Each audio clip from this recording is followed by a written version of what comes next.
as a family tonight is that much of our pursuit for matrimony is in reverse, because the pains that we hear are from women whose feet are tired from running after a man, when that has never been the biblical principle or the biblical standard.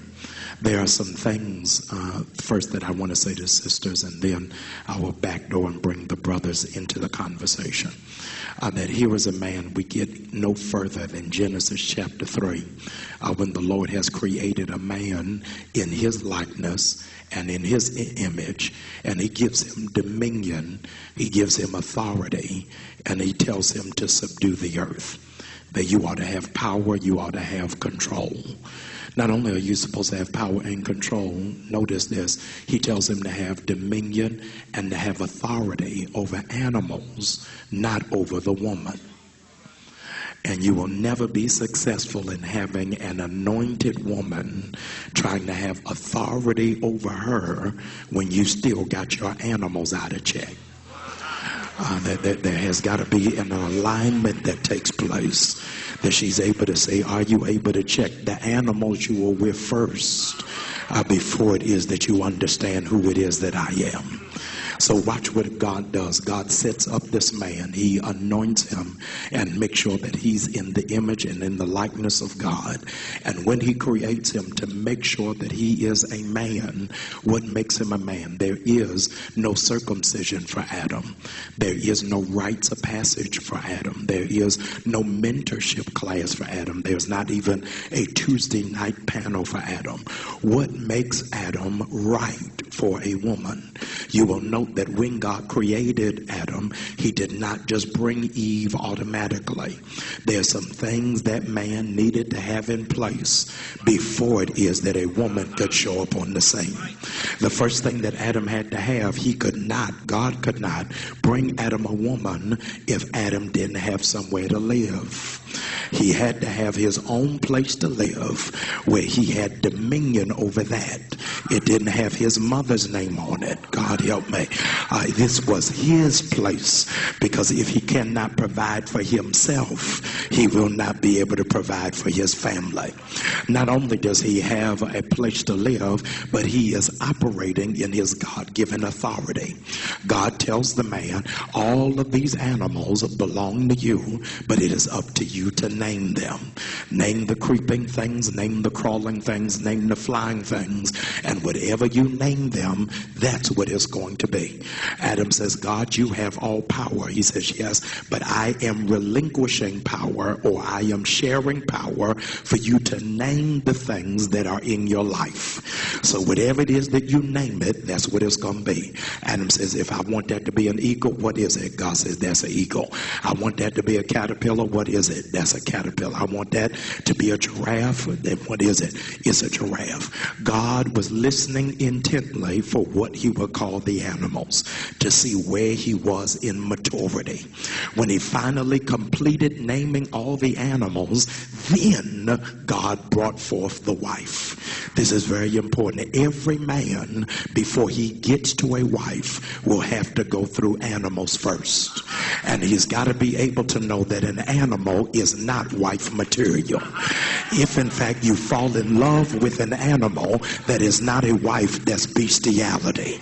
And so many men keep falling in love with animals, and so when a woman shows up, they don't know how to handle it, regard it, and revere it, because they're so used to being with the animals. He had the animals there in front of him. He knows his authority.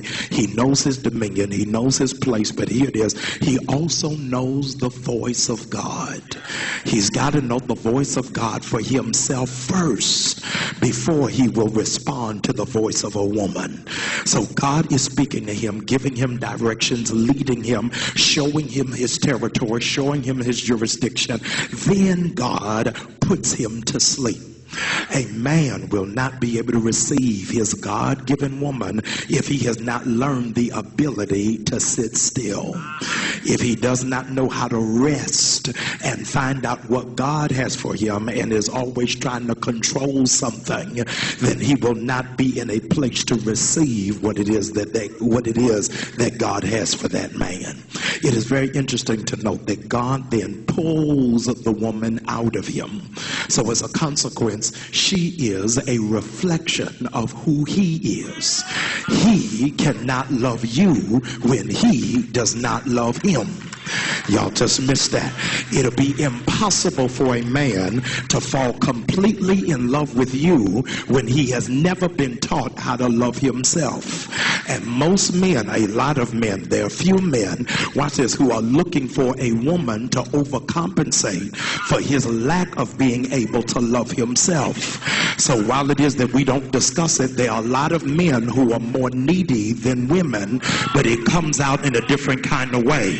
So because you're not always affirming me, when you don't affirm me, I'll use that as the excuse as to why I cheat. So I went somewhere else because I needed somebody else to tell me how great I was. Well, she don't know that you trifling. She don't yet know that you a liar yet. So I'm going to give her some time to figure all of that out. Now, if you want me to play the dizzy blonde role, I can do that for a minute. But at some point, Eve had to wake up from the sleep and say, God, did you give me this man? Are you giving me a man who has authority, who has property, who has a prayer life and understand what it means to be patient? If that is not the man, God, put me back to sleep and don't wake me again until the man you got for me is prepared. Now, the flip side of that, Christian sisters, hear me, the flip side of that is that many theologians falsely, erroneously declare and decry that women are responsible for the fall of man. That is not true. It is not true because notice if you read Genesis 1, 2, and 3, God never, ever, ever had a conversation with Eve. Everything that he spoke it to Adam. Adam was supposed to be the priest of the house, but because he never pastored his house, he got a member that's backsliding because she was never discipled. I can't hear nobody. You got to get to a place, I got to ask the man, not can he just provide for me, not just can he provide for my children, not is he going to buy me what I need, not just is he going to remember my birthday. I got to ask myself, can this man pastor me? If I cannot respect his spiritual authority, y'all ain't talking back to me. If I cannot hear from him what it is that God is saying, not only am I going to be messed up, but I'm going to mess him up, and it's going to curse the whole family, and we'll be put out of our appropriate place. Is the man I am related to, connected to, does this man have a prayer life? And so we went around in that first panel asking the wrong thing. Are you testing the waters before the marriage? Before the marriage, sisters, you ought to be asking, you love me, you bought me shoes, you took me to dinner, do me a favor, pray with me real quick. Oh, I can't hear nobody.